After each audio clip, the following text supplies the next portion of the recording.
Lesson 1.2, Linear Measure. In this lesson, we'll define a segment, use correct segment notation, and solve problems involving the lengths of segments. I just want to point this out. Although the concepts in this lesson aren't difficult to understand, it's really important that you use the correct notation as you solve problems relating to segments and their measures. So you'll hear me talk a lot about the difference in how you notate these segments and their measurements. So let's start with the difference between a segment and the segment measure, because they're going to have different notations. A segment is a shape. A segment is just a piece of a line with two endpoints.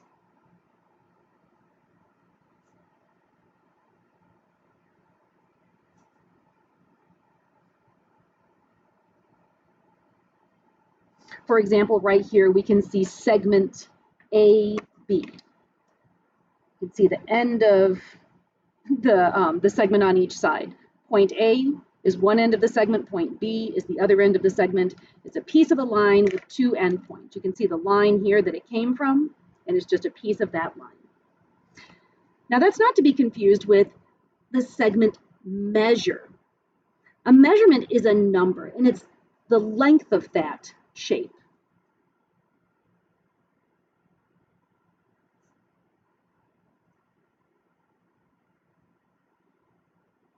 And they're notated in different ways. So a segment is a shape, a segment measure is a number. So let's go ahead and talk about the notation for each of these things and how they're different. So a segment is named by its endpoints. So where we might call this line AB and put little arrows on either side, that's line AB. That's what our segment came from. This is segment AB. Now you could write out that this is line segment AB, or you can just have this notation instead. This is usually how we're going to be referring to that line segment, using the endpoints to name it.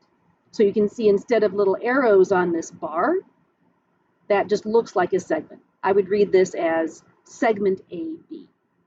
The bar above the 2 points, there's no arrows on that bar. If there were arrows, it would be line AB. Like this, it's just segment AB. So that's the notation for a line segment, just that little bar above the 2 points that make up the endpoints of the segment. So let's look carefully at the difference between this notation and the notation for the length of that line segment, the segment measure. If I'm looking at this line segment, segment AB, and I want to talk about the length of that shape, I would say the measure of segment AB is 10 units. I want you to note that there's no bar above these two letters. And that's important as we use correct notation. There's a difference between this notation, which is a shape, and this notation, which is a measurement. So the measure of a line segment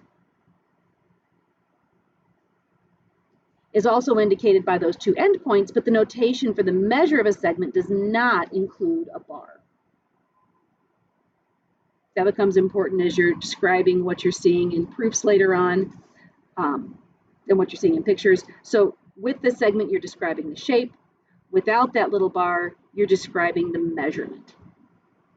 Let's continue on with where it's some notation that we need to make sure we use correctly. Talk about some special distinctions with notation. So here I've got a couple of line segments, segment AB and segment CD. And I see a couple of things. I see that segment AB has a measure of 1.7 centimeters, and segment CD has a measure of 1.7 centimeters. And because those measures are the same, I can say that their measures are congruent. Now this is where it gets a little fussy. That little mark there. I have 1 slash through segment AB, 1 slash through segment CD. If they both have 1 slash, or they both have 2 slashes, or they both have 90 slashes, that means that they're the same shape. They're congruent. All right, here's where it gets fuzzy. Shapes are congruent. Okay? Shapes are congruent if their measures are equal. So it would be appropriate to say that segment AB, this shape, I'm talking about the shape, so I'm going to use the bar there above the notation. And if it's the same shape as this segment, then I say it's congruent. And that's the symbol for congruent. Shapes are congruent. So segment AB is congruent to segment CD. So if I have a bar here, I'm talking about the shape, I'm going to say it's congruent. Measures are equal. If I'm talking about how long it is, if I'm talking about a number, then I would say the length of segment AB. That notation doesn't have a bar over it, is equal to the length of segment CD. So I just want to make sure we're seeing this here.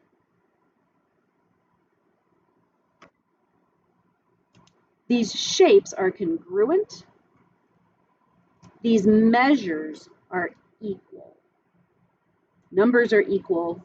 Shapes are congruent. So that's something that'll come up again and again and again.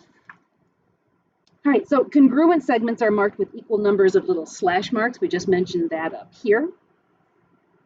But shapes are congruent, measures are equal. There's one last thing I want to say about segments, and it has to do with this definition of betweenness. Sometimes you'll be told that a point is between two endpoints. So I can say that point M is between P and Q if and only if the measure of segment PM plus the measure of segment MQ is equal to this whole measurement here. Now, give me just a second. I know that seems obvious, but I think it's important that we make some distinctions. So let me do some highlighting here. Where'd my green highlighter go? Okay. So what I'm saying is M is between these 2 points only if this segment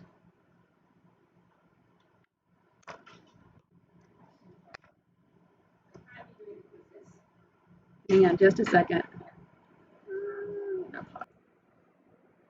All right, sorry if there was a hiccup there in the recording. I got interrupted, but let's just do some more highlighting here, and then I'm going to write it out, and it's going to be nice and clear. So there's really 3 segments here, if you see them. We have this long segment PQ, and the 2 shorter segments that add up, whose measures add up to the measure of PQ. So let me use the right notation and talk about exactly what between does mean and what between doesn't mean. I think it's going to make more sense when I finish everything. So point M is between P and Q if and only if I take the measure of PM and add it, add to the measure of MQ. And when I add those measurements up, it should be the same as the measure of PQ. You'll notice I'm saying measure because I'm talking about the lengths of these things. Measures are what I use for equations. There's no bar above any of these. I'm talking about the measure. So let me just say this a little bit differently. Again, what we're getting at is the definition of what between means. And what they're saying is, let's say I have line AB. and I have C right here. Is C between A and B by the definition of betweenness? The answer is no. C is not between A and B. Between means that this plus this should be equal to this. So they would have to be collinear in order for C to be between A and B. So between is going to show up as in definitions a lot, but C is not between A and B here in the same way that M is between P and Q. Just wanted to make sure we understood the betweenness of points. So that's what we need to say about linear measure and segments today. Let me just restate that segments are shapes and they can be congruent, and segment measures are numbers. They can be equal. So in this lesson, it's important that we're able to define a segment and use correct segment notation and solve problems involving the lengths of segments, again, using correct segment notation.